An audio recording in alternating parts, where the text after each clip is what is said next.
Okay. So last में हम लोगों ने क्या पढ़ा था कि जो क्लिस्ट्रॉन था, टू कैविटी क्लिस्ट्रॉन, उस टू कैविटी क्लिस्ट्रॉन के आगे आज हम थोड़ा सा बढ़ते हैं। तो उसमें क्या था कि हम लोगों ने करंट मॉड्यूलेशन निकाल लिया था। अब आज जो है थोड़ा उसके आगे बढ़ते हैं, ऑप्टिमम लेंथ की बातें करते हैं। और आज के बाद तो हमारी मुलाकात 2 तारीख को होगी, क्योंकि तुम्हारी विंटर वेकेशन स्टार्ट है कल से। So wish you happy new year in advance. बाकी फिर हम लोग मिल लेंगे तब करेंगे और ठीक है। तो ये कंप्यूटर स्क्रीन शेयर है। अब आगे बढ़ते हैं थोड़ा, उसके यहाँ तक हमारा लास्ट था। ठीक है। अब ये एक और चीज़ निकालनी रह गई, उसके बाद से जो है ये आपका टू कैविटी क्लिस्ट्रॉन जो है वो खत्म हो जाएगा। सो ऑप्टिमम लेंथ हेडिंग दीजिए।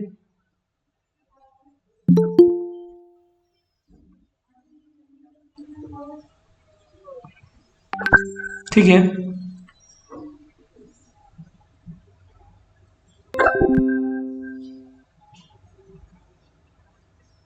Optimum length.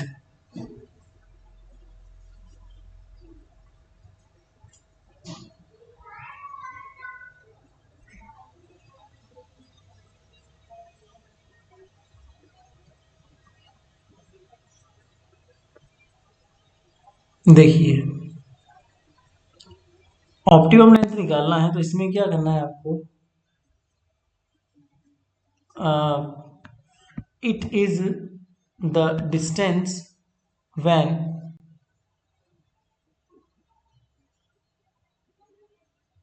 it is the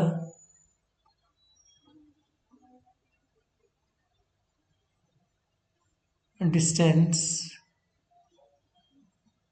when maximum bunching take place.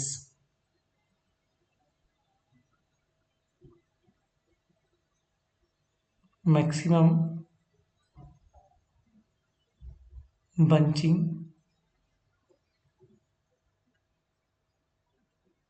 take place between buncher grid and catcher grid. Between buncher and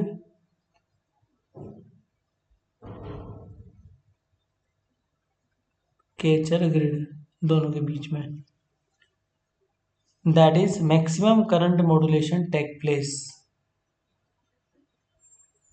That is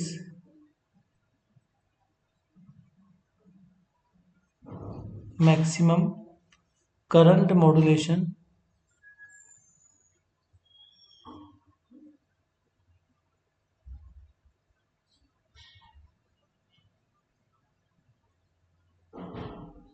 take place। तो जिस दूरी पर जाके ये सब होता है ना, वो दूरी ऑप्टिमम लेंथ होती है। जिस दूरी पर मैक्सिमम बंचिंग होती है वहां पर ऑप्टिमम लेंथ होती है। We know that bunching parameter of two cavity klystron.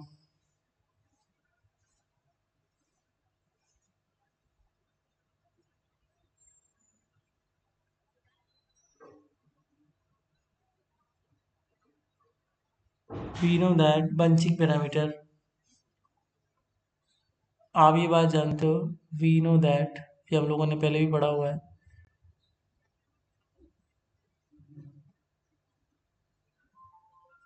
Bunching parameter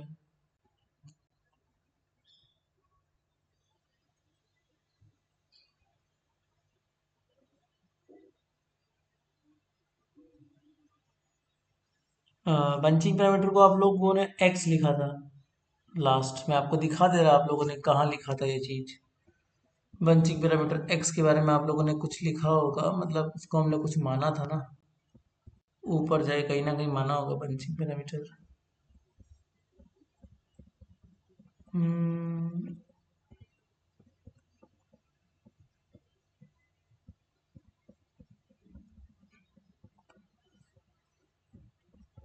ऊपर कहाँ से स्टार्ट किया था अपन ने, वेलोसिटी मॉड्यूलेशन।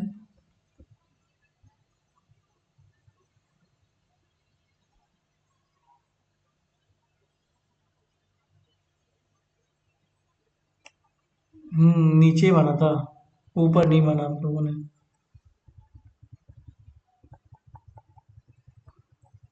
मतलब उसको आपने शायद एक्स नहीं माना था, आपने उसको ईटा वगैरह कुछ माना था। कहाँ माना था? वो नीचे करंट में आता है वो, ईटा वगैरह कुछ माना होगा आप लोगों ने इसको। ये रहा, ये माना था आप लोगों ने, अब मैंने इसको एक्स मान लिया, कोई दिक्कत नहीं है। ये तो कांस्टेंट है, जैसी आपकी इच्छा हो वैसा मान लो, आप चाहो तो ईटा मान लो, वरना एक्स यहाँ, अब आगे से वरना एक्स ही मानना, ठीक है। तो bunching parameter of two cavity klystron, of two cavity klystron,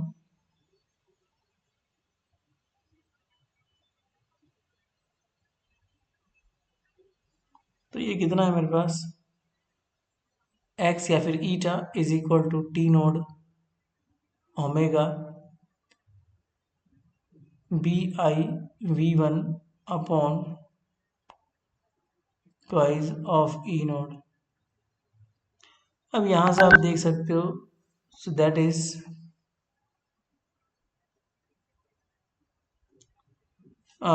x is equal to, देखो टी नोड को मैंने क्या लिख दिया, लेंथ अपॉन वेलोसिटी, बाकी ओमेगा वैसा का वैसा ही है, बी आई वही का वही है, वी वन वही का वही है upon,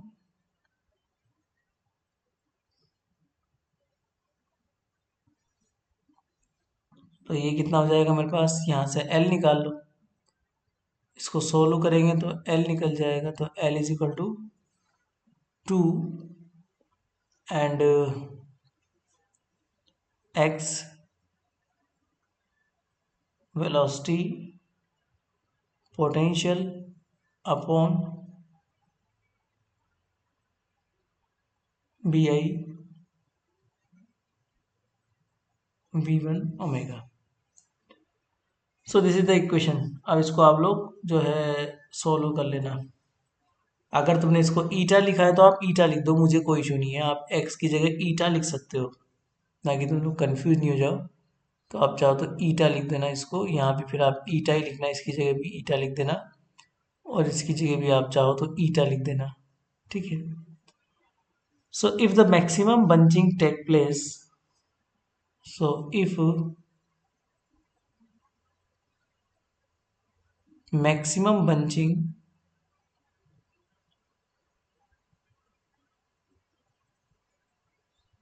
take place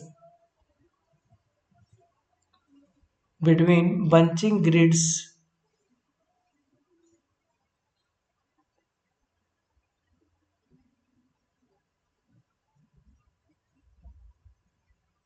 bunching and catcher grid,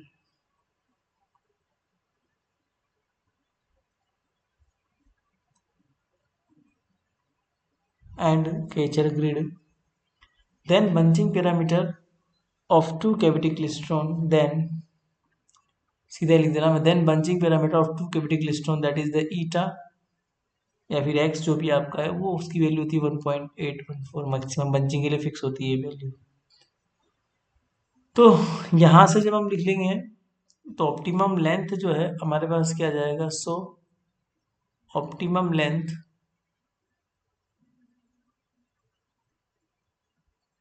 ये ऊपर का नाम दे देना कुछ इक्वेशन, सो ऑप्टिमम लेंथ यहीं से निकल जाएगी तुम्हारे पास,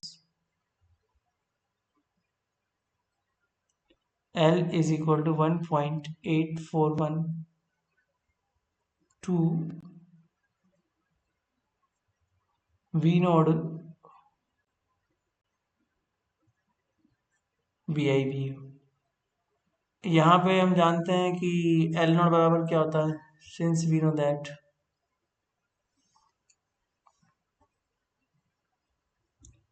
3.682,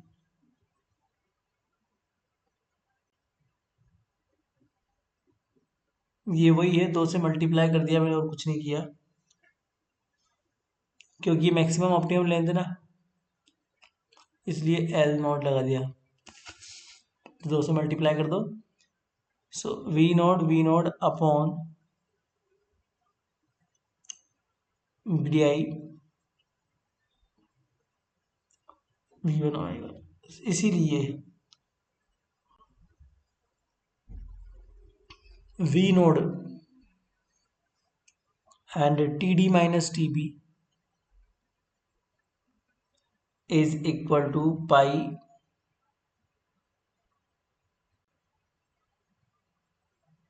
V नोड अपॉन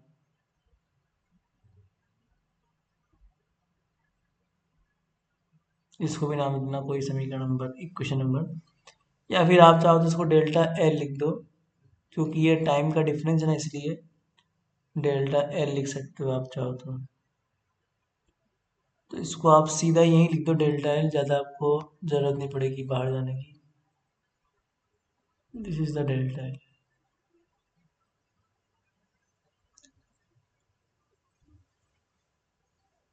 तो यहाँ से एक चीज़ आपको मिल जाएगी, 15 और 16 को कंपेयर करने के बाद लगभग लगभग 3.5 था, तो ये पाई का वैल्यू भी लगभग 3.14 होता है, ये भी 3.14 है, ये भी 3 पॉइंट वो है, दोनों लगभग सेम ही है, तो इसका मतलब ये हुआ फिर तो एल ओ का मतलब होता है ऑप्टिमम, ये जो ओ लिखा हुआ है इसका मतलब क्या होता है, ऑप्टिमम होता है। सो एल ऑप्टिमम, इसको मैं नाम देता हूँ, जो भी नाम दो, उसको स्टार दे दो, उसको डबल स्टार दे दो। So from equation star and double star we can say that delta optimum is equal to delta L, that's it. और ये फॉर्मूला ऊपर लिखा हुआ ही है ऑप्टिमम लेंथ का, वही फॉर्मूला काम करता है ऑप्टिमम लेंथ के लिए। अब बात करते हैं लास्ट चीज की, उसे बोलते हैं इफिशियंसी। आपका क्लिस्ट्रॉन का इफिशियंसी कितना है, तो वो कितना अच्छे से वर्क कर रहा है, वैसे इसकी इफिशियंसी कम होती है।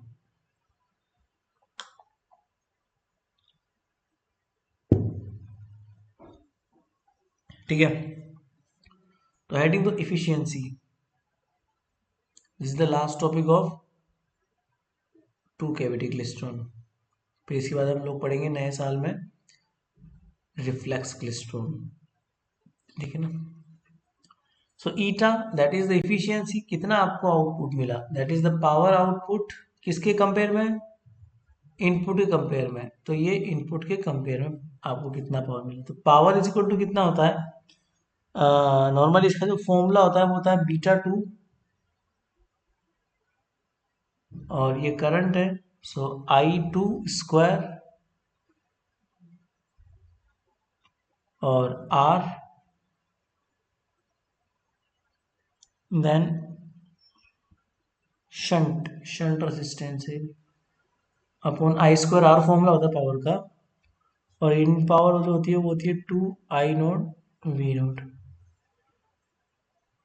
तो RSH का मतलब शंट होता है, तो वेहर मैं लिख देता हूँ आपके लिए वेहर, बाकी I2 से आप फेमिलियर होंगे, पहले भी आया था। सो RSH is the effective shunt resistance is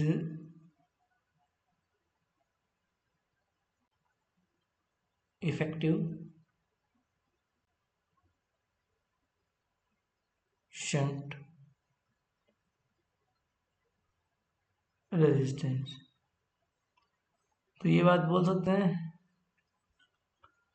कि यहाँ से अगर आप ईटा निकालोगे तो वो जाएगा, एक काम करें बीटा 2, ये बीटा 2 नहीं होना चाहिए, बीटा 9 होना चाहिए, गलत लिखा हुआ, बिकॉज बीटा 2 कुछ होता नहीं है, यहाँ पे बीटा 0 लिखा हुआ अच्छा है।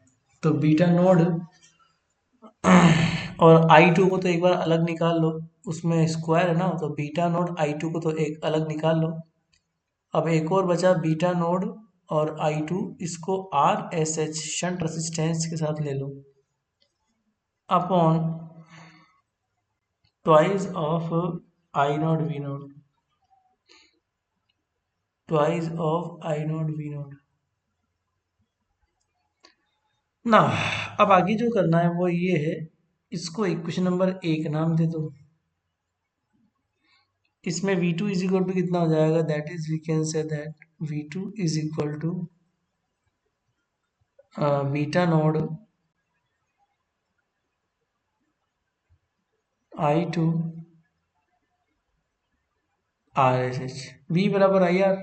और क्या, तो ये चीज ऊपर पुट कर दो।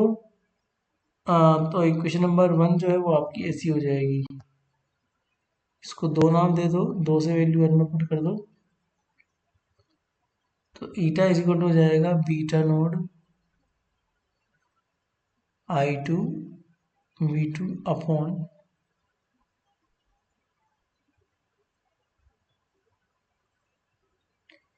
ना। सॉल्व करो तो हम ये जानते हैं एट, ये ईटा या एफिशिएंसी में इसीलिए ऊपर जो है एक्स लिख रहा था ऑप्टिमम लेंथ के लिए, इसलिए उसको एक्स लिख रहा था। So at eta is equal to 1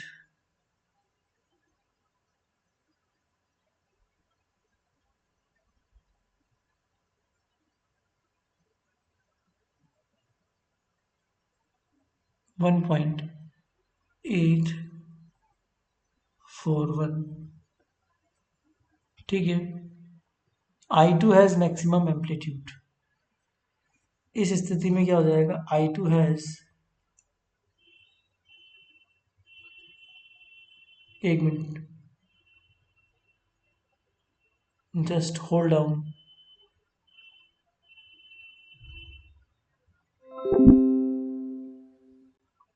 hello. Sir ये कैलकुलेशन हो तो गई, एक लास्ट बच रही है, पर वो सर रेस्ट्रिक्शन लगाने पड़े मेरे को। तुमने ये स्पीकर ऑन कर रखा है? हाँ स्पीकर ऑन है सर। एक मिनट, हेलो। हाँ सर, वो एक्चुअली लास्ट कैलकुलेशन बच रही है बस अब। जीरो कोमा, जैसे मान लीजिए मैं जी ए की बताता हूँ आपको, जी ए में अपन को 31 भरना है, तो 0,3, 0,0, है ना। और फिर उसके बाद न्यूट्रॉन नंबर में जो है 0,4, 0,6, 0,1 और 0, हम्म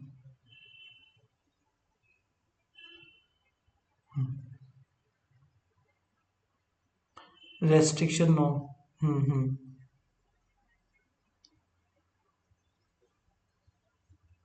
यस।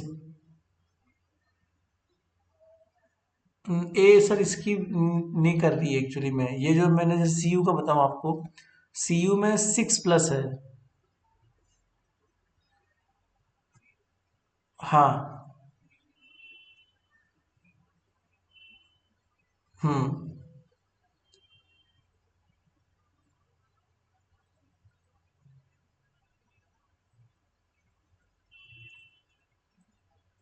अ, तो सर मैं केवल केवल ओनली 6 लेके चलूँ?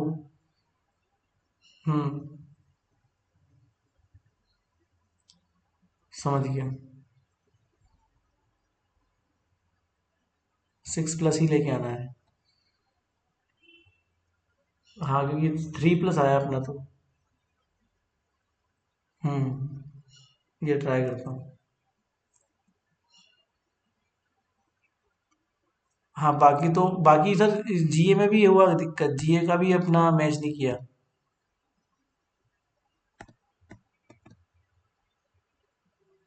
हाँ ठीक है सर।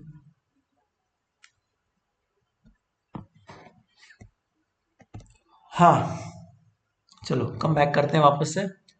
Sorry for disturbance. हम्म। अब देखो आगे।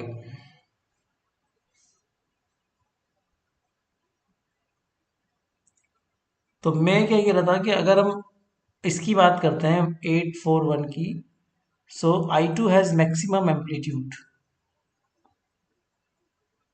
आई two has maximum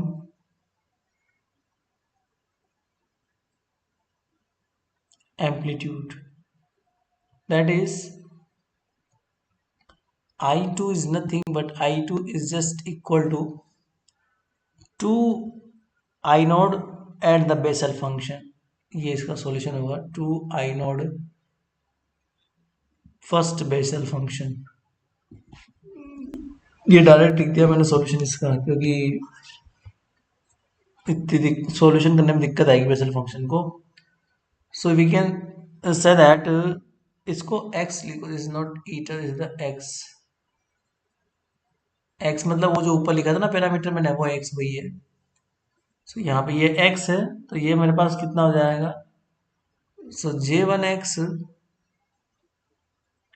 is a Bessel function, is a Bessel function of of first order. So J1 1.841 is simply equal to 0.582. Then I2 is equal to 2 I naught multiply with the 0.582. Equation number 3। Now आप इस चीज को आप ऊपर put करो। ऊपर कहाँ put करोगे, अच्छा 3 के ऊपर आ चुकी है ना, तो ये 4 नंबर इक्वेशन है। तो अब मुझे इस 4 नंबर इक्वेशन को 3 नंबर में पुट करना पड़ेगा, ऊपर ये जो लिख रहा है ना 3 नंबर में। तो मैं इसको 4 नाम दूंगा और इस 4 को सीधा 3 में पुट करेंगे, तो मेरे पास जो है वो ईटा आ जाएगा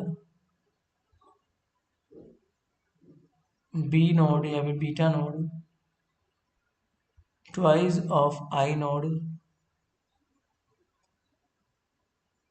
0.5 add to V2 upon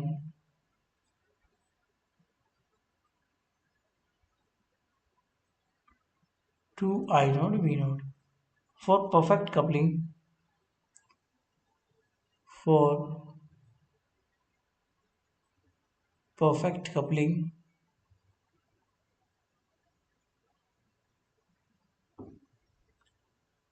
beta naught is equal to 1 और V2 is equal to V naught।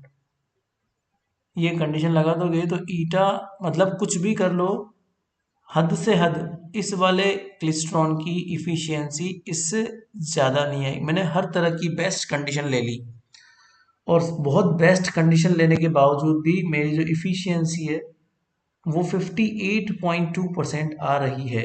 इसका मतलब इतना भद्दा काम कर रहा है आपका टू कैविटी क्लिस्ट्रॉन। तो ये इतना खराब काम कर रहा है क्योंकि उसकी इफिशियंसी बहुत कम है। इतनी कम इफिशियंसी में हम लोग डील नहीं कर सकते। तो हम लोग क्या करेंगे, अब सुनो। यहाँ पे मैं एक लाइन लिखाऊंगा क्योंकि ये फेल हो चुका है यहाँ पे आके। तो अब हम रिफ्लेक्स क्लिस्ट्रॉन काम में लेंगे। So the efficiency of two cavity klystron, the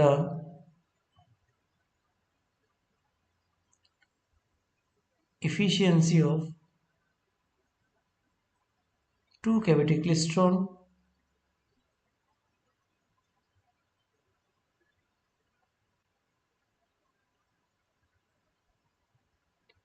is about 40 to 58.2,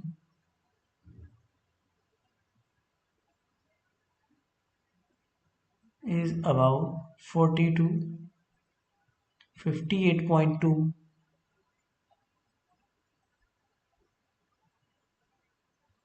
and and power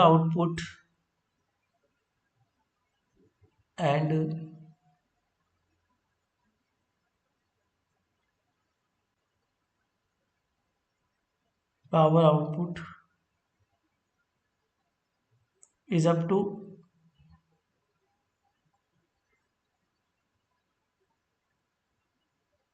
5000 kilowatt volt watt हो गए kilowatt, and power gain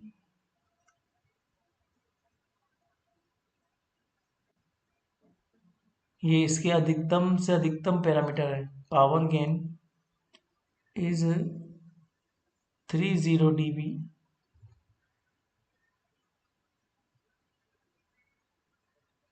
but a 2 cavity klystron is usually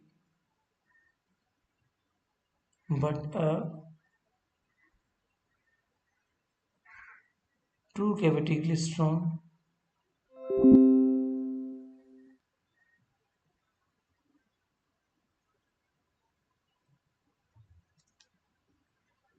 is usually not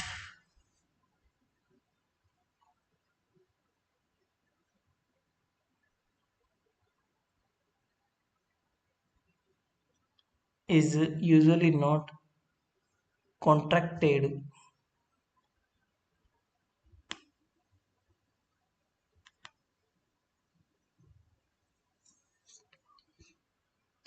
because as the oscillation frequency is varied because as the oscillation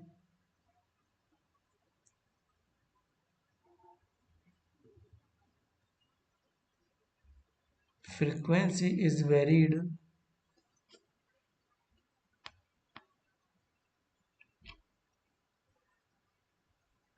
with the resonant frequency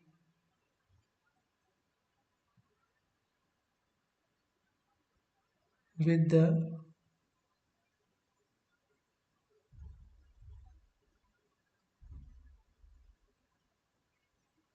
resonant frequency of each cavity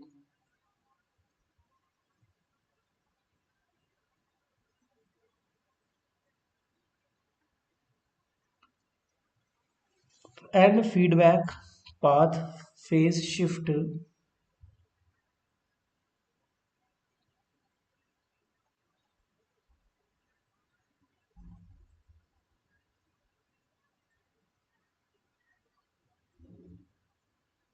feedback phase shift feedback phase shift is to be adjusted for a is to be adjusted for a positive feedback and the feedback phase shift and the feedback path लिखो यहाँ पे feedback path phase shift is to be adjusted फिर लगाओ coma feedback path के बाद लगाओ coma ये path यहाँ आएगा phase shift is to be adjusted for a positive feedback path for a positive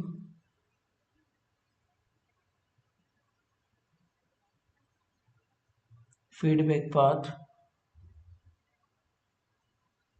which is deflect and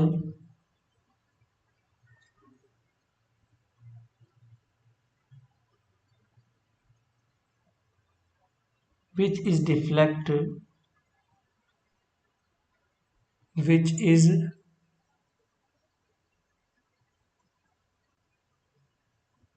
deflect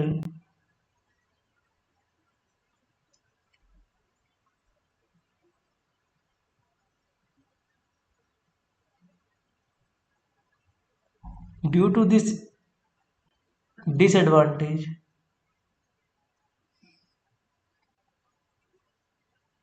due to this disadvantage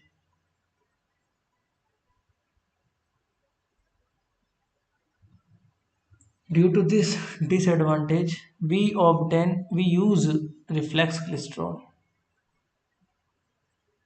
we use reflex